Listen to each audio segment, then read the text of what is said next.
नमस्ते प्रणाम। मैं हूँ संजू यादव। सभी दीदी बहनी का स्वागत करते हुए संजू का संघर्ष पर मैं सभी दीदी बहनी से निवेदन करती हूँ कि आप लोग हमारे चैनल से जुड़ें और हमें भी जुड़ने का मौका दीजिए।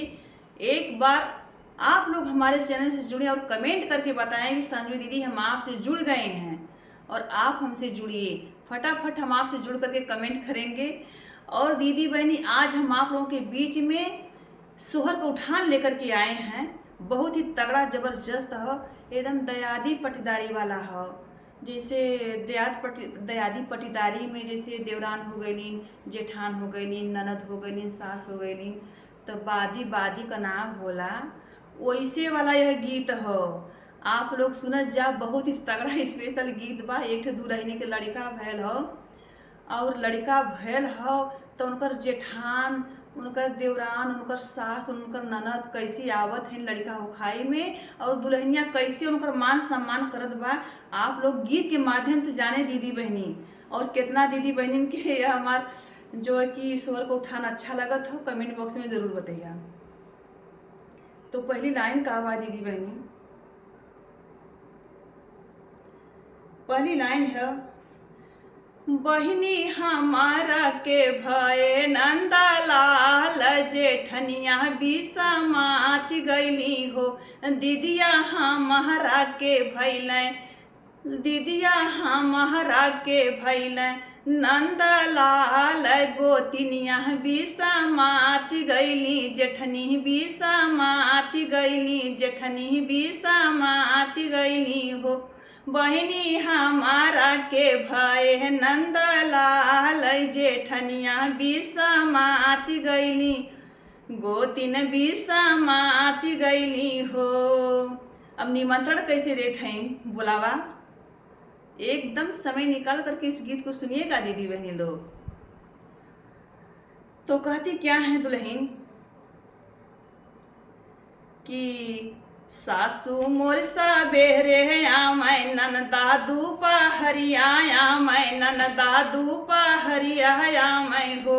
अहरे गोतिनी जे आवै बेरिया बिसाहत, त ऊ है मोरी गोतिनिया, त ऊ है मोरी दया दीन हो। अब बोलौआ कैसे देते हैं आवे खातिर के, सासू जी के नौआ भेजबै, नंदा के संदेश भेजब, नंदा के संदेश भेजब हो। बहिनी जेठानी के भेजब अपन पियावा, जेठनिया मोरी दया दिन, जेठनिया मोरी दया दिन हो। बहिनी जेठानी के भेजब पियवाया अपन, जेठनिया मोरी दया दिन, जेठनिया मोरी दया दिन हो। तो उनका कहना है कि भाई देखिए, सासू को नाव से कहवा दे व नंदी के ससुरे सनेश दे दे। जेठान हैं भाई हमार दयाद हैं, उनकी अपने पिया के भेज के बोलवाए कि हमके कल के मेहना ना मार सकें। आगे का लाइन है कैसे उनकर जेठान और सास लोग आवत हैं। सासू जी सबेरे आमै, नाना दादू पहरे आमै, नाना दादू पहरे आमै हो। बहिनी जेठानी जी आमै बेरिया बिसहत, जेठनिया हमारी गोतिनिया।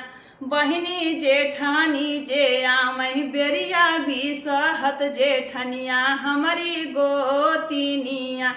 बहिनी जेठानी जे आमै बेरिया बिसहत, जेठनिया हमारी गोतिनिया। सासू के खाटियवा देबै, नंदा के माचियवा देबै, ननदा के माचियवा देबै हो। अब बहिनी जेठानी के लाली पालांगरिया, जेठनिया हमारी गोतिनिया। दीदिया जेठानी के लाली पालांगरिया, जेठनिया हमारी गोतिनिया। देखा कितना इज्जत होते जेठानी का। फिर आगे की लाइन सुनिए दोस्तों, का होत है। कि सासू के तीली यह तेल नंदा के काड़ू वह तेल नंदा के काड़ू वह तेल हो। बहिनी जेठानी के या तहर गुला बहवा जेठनिया हमारी गोतिनिया। बहिनी जेठानी के या तरई गुला बाबा जेठनिया हमारी गोतिनिया। बहिनी जेठानी के या तरई गुला बाबा जेठनिया हमारी गोतिनिया। सासू के बतासा दे बैना नहदा के लड्डू दे बैना नहदा के लड्डू दे बै हो। बहिनी जेठानी के दे बही रसगुल्ला चुवत रसवा चाट जेठनिया हमारी गोतिनिया। बहिनी जेठानी के देबै रसमलाइया जेठनिया हमारी गोतिनिया। बहिनी जेठानी के देबै रसमलाइया जेठनिया हमारी गोतिनिया। सासू के चुनरिया देबै नंदा के पियरिया देबै नंदा के पियरिया देबै हो।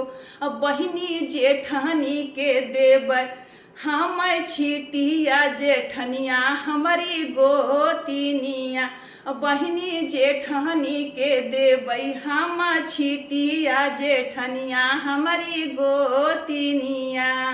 इतना इज्जत करब तब ना आगे का होत बहनी कि खटिया दे देहनी आ खूब लड्डू बतासा का पानी पिया देहनी आ खूब तेल दबा देहनी आ छीट चुनरी पियरी पहिरा देहनी। आगे का लाइन सुना दीदी बहनी एकदम अगर मोबाइल सोबाइल अगल बगल बजत होई टीवी चलत होई लड़का सब हल्ला करत हुई तो सबके चुप करा के ये लाइन जरूर सुनिहा। जब खिया पिया के मस्त कह देहनी सबके तो का करत हैं स्वागत का करत हैं हमत लगत आरती उतरिया का। अरे सासू जी का हाथ तोरली नंदा कै सासू जी का हथवा तोरली ना नहदी कई गोड़वा तोरली ना नहदी कई गोड़वा तोरली हो। अब बहिनी जेठानी कई तोरली करी आई या रोवत घर में भागई रोवत घर में भागैले हो। बहिनी जेठानी कई तोरली करी आई या गोतिनिया हमर जेठनिया हमर गोतिनिया। बहिनी जेठानी कई तोड़हली कमरिया जेठनिया हमारी गोतिनिया। सासू यह गवारे भागई नंदा पीछावारे भागई नंदा पीछावारे भागई हो। बहिनी जेठानी जे कूदही डरवहरिया जेठनिया हमारी गोतिनिया। बहिनी जेठानी जे कूदल डरवहरिया जेठनिया हमारी गोतिनिया। अब बहिनी जेठानी कई टूटल करी आई हाँ जेठनिया हमारी गोतिनिया। तो देखिए बहनी कितना अच्छा उनकर जौन की स्वागत भैल। आप लोग कमेंट बॉक्स में ज़रूर बताइएगा पर आप लोग ऐसा स्वागत मत कीजिएगा कोई भी बहन कि किसी का पैर टूट जाए किसी का जो है कि हाथ टूट जाए किसी का कमर टूट जाए ऐसा आप लोग मत करिएगा। तो चलिए किस किस बहन को हमारा यह गीत पसंद है आप लोग कमेंट बॉक्स में ज़रूर लिखिएगा।